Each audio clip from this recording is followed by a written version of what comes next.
মুরগির পা ফুলে যাওয়া, প্যারালাইসিস হওয়া, মুরগির পা বাঁকা হয়ে যাওয়া, ঘাড় বাঁকা হয়ে যাওয়া। চলুন জেনে নিই। আসসালামু আলাইকুম। চলুন জেনে নিই কিসের অভাবে মুরগির ঘাড় বাঁকা হয়ে যায়, প্যারালাইসিস হয়ে যায় এবং পা ফুলে যায়। সর্বশেষ মুরগি আর হাঁটতে পারে না।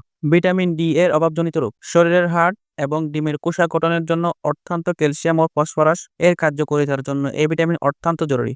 ভিটামিন ডি এর অভাবে কি হয়? পায়ের অস্থির নরম, মোটা ও বাঁকা হয়ে যাওয়া, ফলে মুরগি ঠিকমতো হাঁটতে পারে না। একে রিকেট রোগও বলা হয়। ২ থেকে ৩ সপ্তাহের মধ্যে হাড় বাঁকা হয়ে যাওয়ার লক্ষণ প্রকাশ পায়।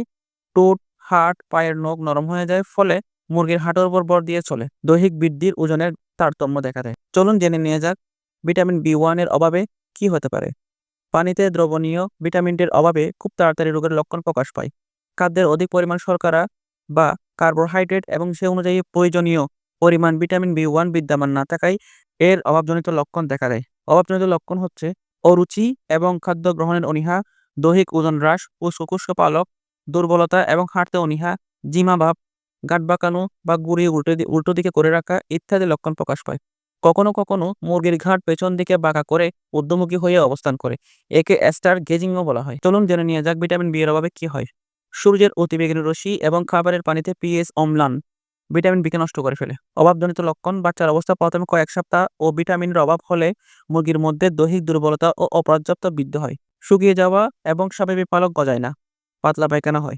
তীব্র আক্রান্ত মুরগির পা অবশ হয়ে গিয়ে বুকের উপর ভার দিয়ে হাঁটতে শুরু করে। প্রায় সময় ভিটামিনের অভাবে পায়ের অবজনিত রোগ দেখা দিতে পারে, যাকে কালটো প্যারালাইসিস বলা হয়। এক্ষেত্রে ২ পা ২ দিকে অর্থাৎ সামনের দিকে ১ পা চলে, পেছনের দিকে চলে যায়। ফলে পাগুলো অচল হয়ে যায়। তাই তারা হাঁটতে পারে না এবং না খেয়ে মৃত্যুবরণ করে। চলুন জেনে নেওয়া যাক এই রোগগুলো থেকে কিভাবে মুক্তি পাবো।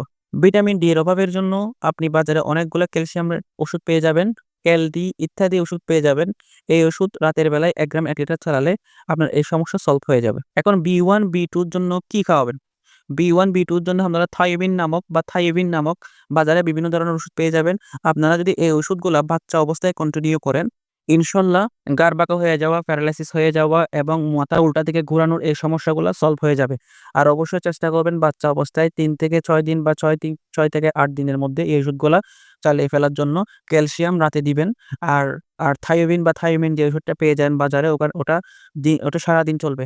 ইনশাল্লাহ এই ওষুধগুলো যদি কন্টিনিউ করেন আর আপনাদের এই প্রবলেমগুলো হবে না। আসসালামু আলাইকুম।